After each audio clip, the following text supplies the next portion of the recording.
Some nice weather, isn't it? Kind of cool. You ready for the cool weather? Yes, sir. How many of y'all ready for Christmas? I got one, I got two, got three, four. Yeah, I got a few. It's after Halloween. It's the season. It used to be Thanksgiving, right? But now it's Christmas. It's not too early. Me and my wife were talking about, we could next weekend start putting some Christmas decorations up. It's not that early. Because we'll be tied up the weekend after that. And, you got to plan ahead. You got to stretch Christmas out as long as you can, right? Because Christmas time, everybody's happy. I'm happy, you're happy, we're happy. Don't trip. It's not too early to think about it, right? When they asked me to do this devotion, I said, we're coming up on Christmas, and maybe I ought to set us to thinking about Christmas a little bit, just a little bit. We still got a ways to go, but we're coming into not only a season of Christmas, but a season of Thanksgiving, right? A season where we're mindful of all the things that we have that other folks don't, right? We're blessed, correct? If you got out of bed by yourself this morning, you're blessed. I don't know if you know that. You're blessed. If you didn't walk 4 miles to get some water this morning, you're blessed. Sometimes we take those things for granted. Those conveniences is what we call them. They become every day. But we need to be mindful of those things. That we are blessed people. All of us are blessed people. I want to share with you my favorite Christmas story. There was a young man, businessman by the name of Steve. And Steve had received a brand new car from his brother. That's quite a gift, isn't it? How many of you would like to receive a new car from your brother or sister or anyone? Amen. Me too. I'll take the economy side. I'm good. Anything. But he had received a new car from his brother. And he was leaving work a few days before Christmas. And he walked out into the snow. And as he did, he saw this young man admiring his car. And the young man was walking around just shaking his head. He loved that car. It was a beautiful car. And he asked him, he said, you like my car? He said, man, this is a nice car. He said, my brother gave it to me. He said, you mean he gave it to you? He said, yeah, he gave it to me. He said, and it didn't cost him nothing? That cost you nothing? He said, no. He just gave it to me. He said, well, your brother gave you this car for free. He said, yeah. He gave it to me. He said, wow. His eyes got big as saucers. He said, that's amazing. He said, when I grow up. And he hesitated. Now, Steve knew what he was thinking. He was sitting there thinking, he's going to say, I hope my brother gives me a car. Because how many of us are in that book, right? Yeah. But what the boy said stunned Steve. He said, when I grow up, I hope I can be a brother like that.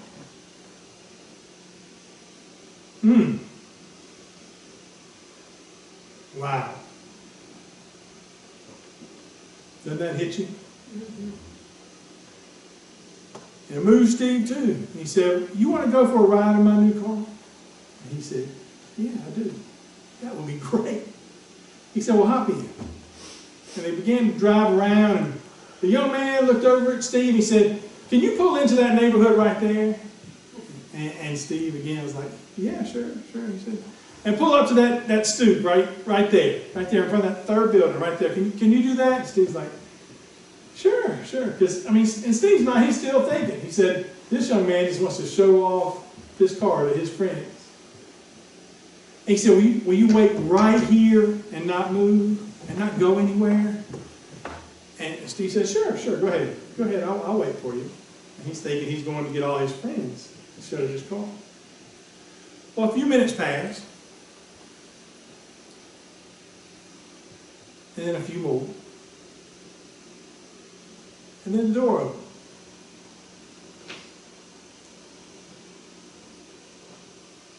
And there was that young man.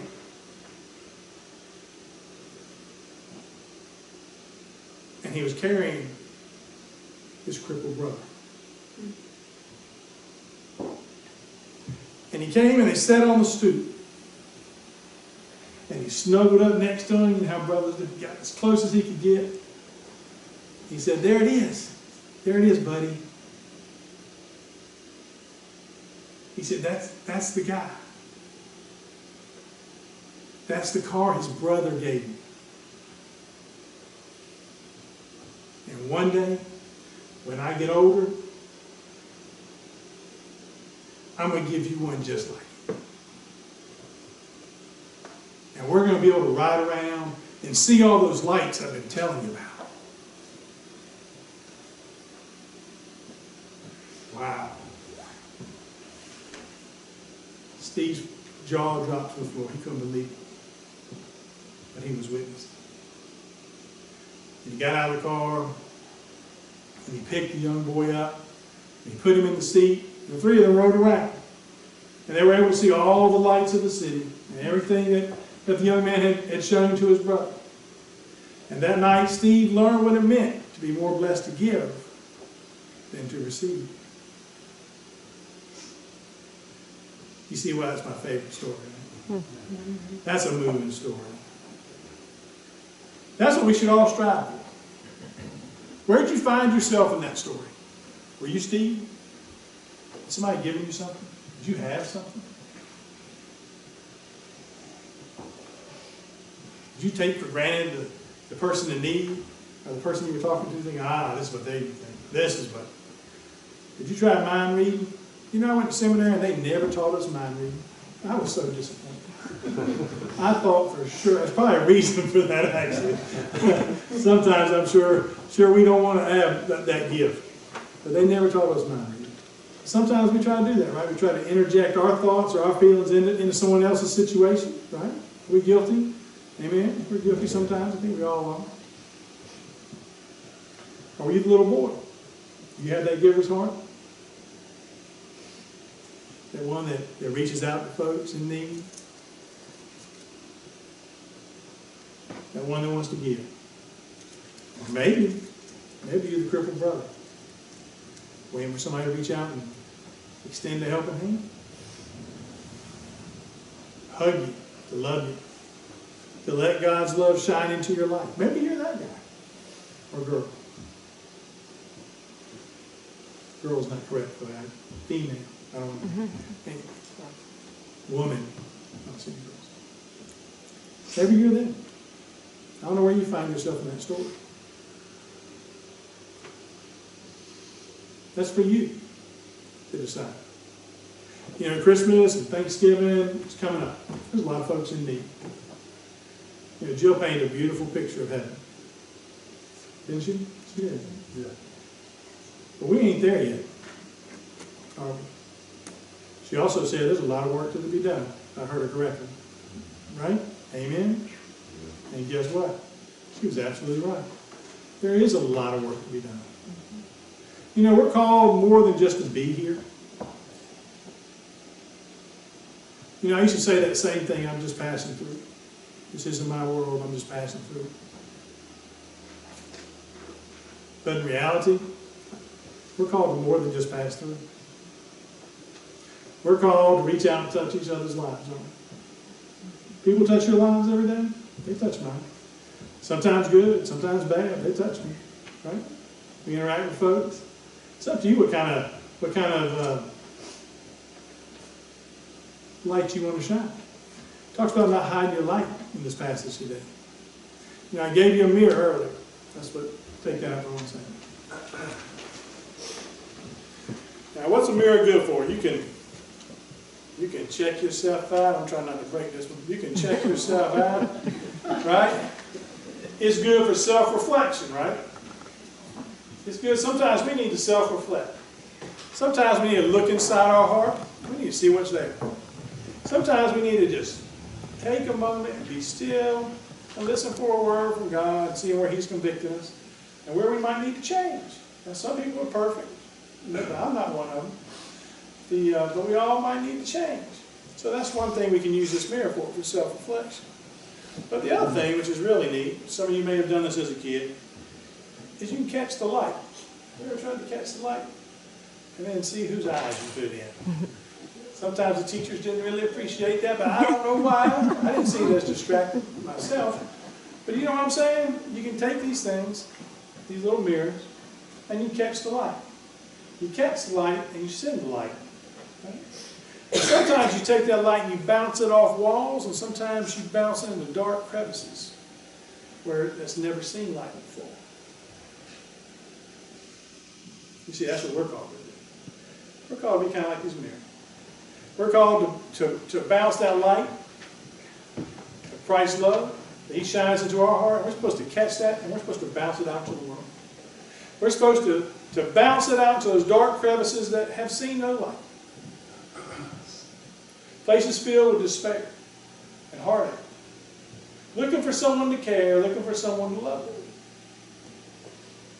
We're all capable of loving someone. Amen?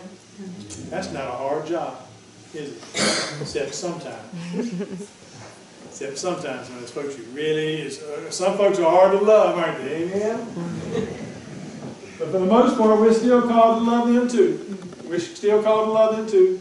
Jesus wasn't particular. He said, love them all. Every one of them. That's what we're called to do. So I gave you that. I gave you this mirror. It's your early Christmas present. If you didn't bring me something, it's okay. It's okay. But I want you to take it home. And I want you to reflect. First, reflect on yourself. But carry it around. I carry one around with me in my pocket. With my change. Because every time I pull it out, it reminds me that I'm supposed to be reflecting God's love. And am I doing it? It's just a reminder for me. It's a reality check. It's a reminder. Because sometimes the day gets tough. And sometimes I need to be reminded. Amen? Amen? Ladies, I don't know where you carry stuff like this. But I hope you can find a good spot to carry it. In your purse or in your... I don't know. I don't know where y'all carry stuff. Men, we throw stuff in our pockets. We don't care. Keep it with you. Let it be a reminder as we go through the holiday season. But our job is to reflect that love of Jesus Christ out to the world. That's what we're called to do. That's who we are.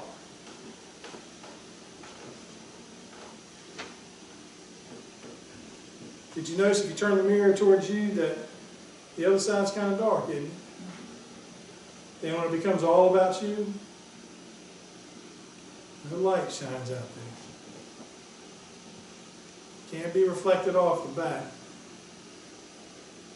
It can't be all about you. It needs to be all about God's love and the love He has for us. Amen? Amen. Amen. Now see,